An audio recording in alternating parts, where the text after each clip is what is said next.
Hello everyone, this is Shalini. आपका स्वागत है हमारे चैनल मेटा एजुकेशन में। ये हमारा पार्ट 7 है एमसीक्यूज का। इससे पहले हमने 6 वीडियोस कवर किए हैं जिसमें डिफरेंट क्वेश्चंस रिसर्च एप्टीट्यूड से जो कि आ सकते हैं और पहले भी एग्जाम्स में आ चुके हैं उनको कवर किया था। इस वीडियो में हम रिमेनिंग क्वेश्चंस को कवर करेंगे।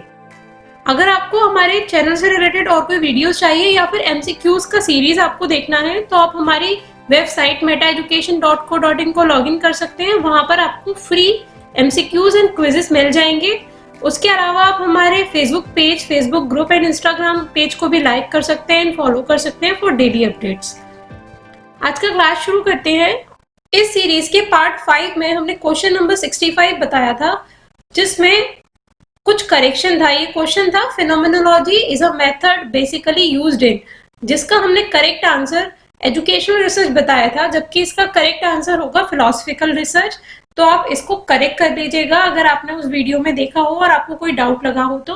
फिनोमेनोलॉजी जो एक मेथड है या प्रघटना विज्ञान, ये बेसिकली दार्शनिक अनुसंधान या फिलोसफिकल रिसर्चेज में यूज होता है। आई होप आपको इसका डाउट अगर कुछ रहा होगा तो वो भी क्लियर हो गया होगा।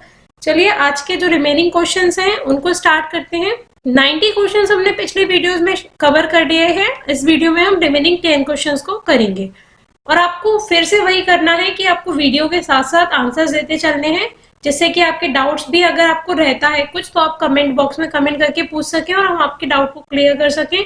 साथ आंसर देने से फायदा होगा कि आपको पता चल जाएगा कि आपको उस क्वेश्चन का आंसर पता था या नहीं।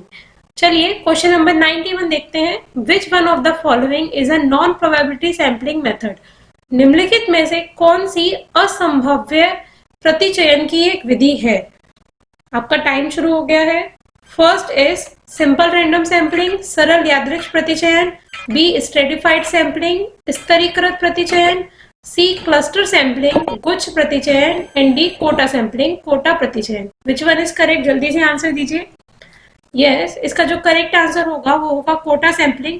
मेनली जो स्टूडेंट्स को डाउट रहता है वो रहता है क्लस्टर एंड कोटा सैम्पलिंग के बीच में, यानी कि सी एंड डी ऑप्शन के बीच में। तो इसका करेक्ट आंसर कोटा सैम्पलिंग है। आप ध्यान रख लीजिए, क्लस्टर सैम्पलिंग आपका प्रोबेबिलिटी सैम्पलिंग रहता है जबकि quota sampling non probability sampling है।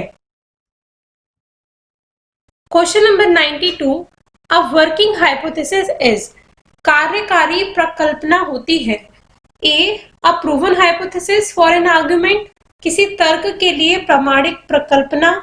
B not required to be tested, परीक्षण अपेक्षित ना हो जिसका।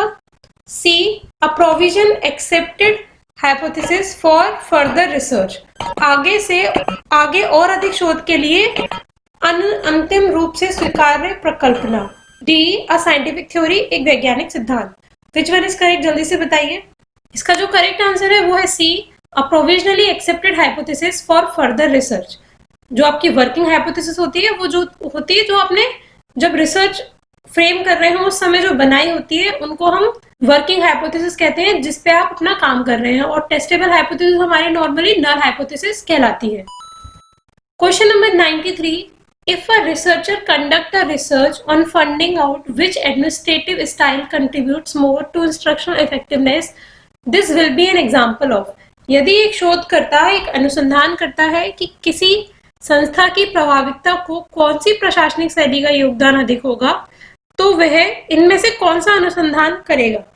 ए ex post facto research, B action research या क्रियात्मक अनुसंधान, सी अप्लाइड रिसर्च उपयोगात्मक अनुसंधान होगा, या डी फंडामेंटल रिसर्च मूलभूत अनुसंधान।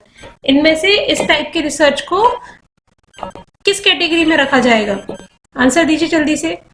Yes, correct answer is C applied research, क्योंकि वो यहाँ पे एक टेस्ट करके देखिएगा जिसको फर्दर हम फ्यूचर में अप्लाई कर सकते हैं। आई होप आप लोग के कोई डाउट नहीं होगा और आपके आंसर्स भी सही जा रहे होंगे। चलिए नेक्स्ट क्वेश्चन देखते हैं। Question number 94, Which of the following may be a primary source of information for a research? किसी शोधकर्ता के लिए निम्न में से कौन सा स्रोत एक प्राथमिक सूचना स्रोत हो सकता है? ए इंसाइक्लोपीडिया ऑफ एजुकेशनल रिसर्च, शिक्षा शोध का विश्वकोश। बी रिसर्च रिव्यू आर्टिकल, एक शोध पुनरावलोकन लेख। C research paper in a professional journal, किसी व्यावसायिक पत्र में प्रपत्र। D an abstract of a research study, किसी शोध कार्य का सारांश। इसमें से कौन सा आंसर करेक्ट है?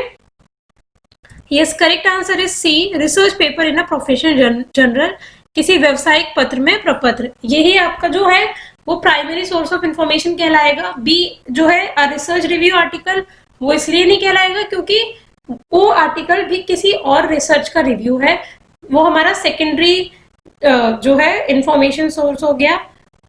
एब्स्ट्रैक्ट जो है रिसर्च स्टडी का, वो भी आपका सेकेंडरी कहलाएगा, पर जो रिसर्च पेपर है वो आपको प्राइमरी सोर्स कहलाएगा। Question number 95, read the following statements about field studies. यहाँ क्षेत्र अध्ययन के संबंध में दो कथन या दो स्टेटमेंट दे रखे हैं, आपको बताना है कौन सा सही है। फर्स्ट और सेकंड में से दोनों सही है या दोनों गलत है, ये जो नीचे ऑप्शन दे रखे हैं उसमें से आपको बताना है। A field study is conducted in a real life settings, जो क्षेत्रीय अध्ययन होता है वो वास्तविक जीवन की परिस्थितियों में किया जाता है।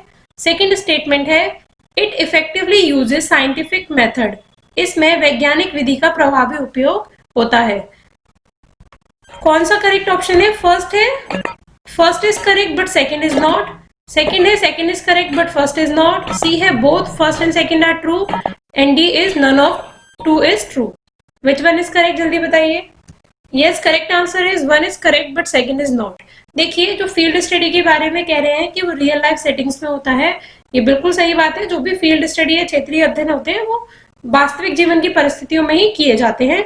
पर जो सेकंड स्टेटमेंट कह रहे हैं कि उसमें साइंटिफिक मेथड को इफेक्टिवली यूज किया जाता है, ये गलत स्टेटमेंट है, क्योंकि सोशल साइंस स्टडी का जो ये टॉपिक है या टाइप ऑफ स्टडी है, सोशल साइंस की फील्ड में जो स्टडीज की जाती हैं, तो यहाँ पे साइंटिफिक मेथड को हम प्रॉपरली और मोर इफेक्टिवली यूज नहीं कर पाते। पर हाँ, क्योंकि ये एक रिसर्च का टाइप है तो कुछ हद तक हम उसको प्रयोग करते हैं वैज्ञानिक विधि को, बट पूरे तरीके से इफेक्टिवली यूज नहीं कर पाते। इसलिए पहला स्टेटमेंट सही है, परंतु दूसरा स्टेटमेंट जो है वो गलत है। आई होप आपको क्लियर हो गया होगा जो भी डाउट होगा, और आंसर भी आपका सही गया होगा। नेक्स्ट क्वेश्चन की तरफ चलते हैं। Question number 96, an operational definition of a construct is the one which defines it in terms of, किसी कारक की संक्रियात्मक परिभाषा वह है जो उसे परिभाषित करती है। ए, अदर कंस्ट्रक्ट्स, दूसरे कारकों के संबंध में। बी, इम्प्लाइड बिहेवियर पैटर्न्स, निहित व्यवहार अभिरचना के संबंध में। सी, एक्टिविटीज नेसेसरी टू मेजर, उसके मापन के लिए आवश्यक प्रक्रिया के संबंध में। And D, other equivalent words in the dictionary, शब्दकोश में दिए दूसरे समतुल्य शब्दों के संबंध में। नॉर्मली जो ऑपरेशनल डेफिनेशन बनाई जाती है वो आपकी रिसर्च में बनाई जाती है, जब आप अपना कोई भी आर्टिकल बना रहे हैं या फिर आपकी डिसर्टेशन या थीसिस में होती है ऑपरेशनल डेफिनेशन, जो आपके सारे वेरिएबल्स को बताती है। तो इसका करेक्ट आंसर बताइए जल्दी से, कौन सा है? Yes, correct answer is C, activities necessary to measure it, उसके मापन के लिए आवश्यक प्रक्रिया के संबंध में। इसमें आप ऑपरेशनल डेफिनेशन में अपनी स्टडी में आपकी जो भी वो पर्टिकुलर वर्ड है या पर्टिकुलर वेरिएबल है उसको कैसे डिफाइन कर रहे हैं आप वो बताते हैं, कैसे मेजर करेंगे वो बताते हैं। तो इसलिए इसका जो सी ऑप्शन है वो सही होगा। कोई डाउट हो तो आप पूछ सकते हैं। Question number 97, you are given two statements, आपको यहाँ दो कथन दिए गए हैं ए एंड बी, एंड फिर से बताना है कि कौन सा इसमें से सही है और कौन सा गलत। A is, research should always be focused on discovering new facts, अनुसंधान में सर्वदा नए तथ्यों की खोज करनी चाहिए। एंड बी है, research should always valid results in a new setting, अनुसंधान सर्वदा नई अवस्थिति में परिणामों की वैधता जांचे। कौन सा स्टेटमेंट सही है जल्दी से बताइए। फर्स्ट और सेकंड दोनों सही है, या ए सही है बी नहीं है, या बी सही है ए नहीं है, या कोई भी सही नहीं है? जल्दी से पढ़िए और बताइए। यस, इसका जो करेक्ट आंसर है वो होगा C, both the statements A and B are true. दोनों सही है, क्योंकि जो रिसर्च होती है उसका मकसद हमेशा नए फैक्ट्स बताना होता है। भले किसी पुरानी चीज के बारे में फैक्ट बता रहे हैं, बट नए फैक्ट्स को वो बताए। अगर पुराने फिनोमिना के बारे में भी बता रहे हैं तो नया कुछ उपलब्ध हो, नई जानकारी, नई नॉलेज, नया ज्ञान बने, यही रिसर्च का मकसद होता है। And research should always valid results in a new settings, और उसकी जो अगर पुरानी रिसर्च को भी हम देख रहे हैं तो नई परिस्थिति में भी अगर उसे जांचे तो वो वैध पाई जाए, ऐसी होनी चाहिए। तो इसलिए दोनों स्टेटमेंट जो है A and B both are correct. I hope आप लोग के डाउट्स भी साथ साथ क्लियर हो रहे होंगे और आप साथ साथ आंसर देते हुए चल रहे होंगे। Question number 98, Newton gave 3 basic laws of motion, this research is categorised as. Newton ने गति के नियम के 3 मूल सिद्धांत प्रस्तुत किए, उनके इस शोध को वर्गीकृत किया गया है। ए डिस्क्रिप्टिव रिसर्च वर्णनात्मक शोध के रूप में, बी सैंपल सर्वे प्रतिदर्श या नमूना सर्वेक्षण के रूप में, सी फंडामेंटल रिसर्च या मूलभूत शोध के रूप में, एंड डी अप्लाइड रिसर्च या व्यवहारिक शोध के रूप में। इसमें से कौन सा ऑप्शन करेक्ट है, जल्दी बताइए। Yes, correct option is fundamental research या मूलभूत शोध के रूप में, जिसे आप बेसिक रिसर्च भी कह सकते हैं। आई होप आपका आंसर सही गया होगा सभी का। चलिए next question is question number 99, which one of the following is not a type of descriptive research method. निम्न में से कौन सा शोध कार्य विवरणात्मक शोध नहीं है। ए कोरिलेशनल यानी कि सहसंबंधात्मक, बी कॉजल कंपैरेटिव या कॉजल कंपैरेटिव इसको हम एक्सपोज फैक्टर रिसर्च भी बोलते हैं, सी सर्वे, डी डेवलपमेंटल स्टडी या विकासात्मक अध्ययन। जल्दी से बताइए इनमें से कौन सी रिसर्च जो है वो डिस्क्रिप्टिव रिसर्च मेथड के अंतर्गत नहीं आती है। डिस्क्रिप्टिव रिसर्च मेथड हमने आपको बताया है, वीडियो बनाया था। Yes, correct answer is causal comparative या एक्सपोज फैक्टर रिसर्च भी इसको हिंदी में बोला जाता है, कार्य उत्तर अनुसंधान भी इसको बोला जाता है। तो वो आपका डिस्क्रिप्टिव रिसर्च नहीं है। उसके अलावा कोरिलेशनल रिसर्च, सर्वे रिसर्च या डेवलपमेंटल स्टडी सभी डिस्क्रिप्टिव रिसर्च मेथड के अंतर्गत आती है। आई होप आपके आंसर सही गए होंगे और आपको कोई डाउट भी नहीं होगा। अगर आपको कोई डाउट है आप कमेंट करके पूछ सकते हैं। ये हमारा लास्ट क्वेश्चन है, question number 100। In the process of conducting research formulation of hypothesis is followed by. शोध कार्य करने की प्रक्रिया में परिकल्पना को सूत्रबद्ध करने के पश्चात आता है।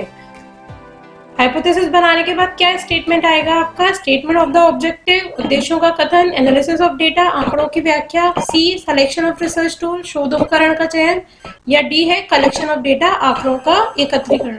विच वन इज करेक्ट, जल्दी से बताइए।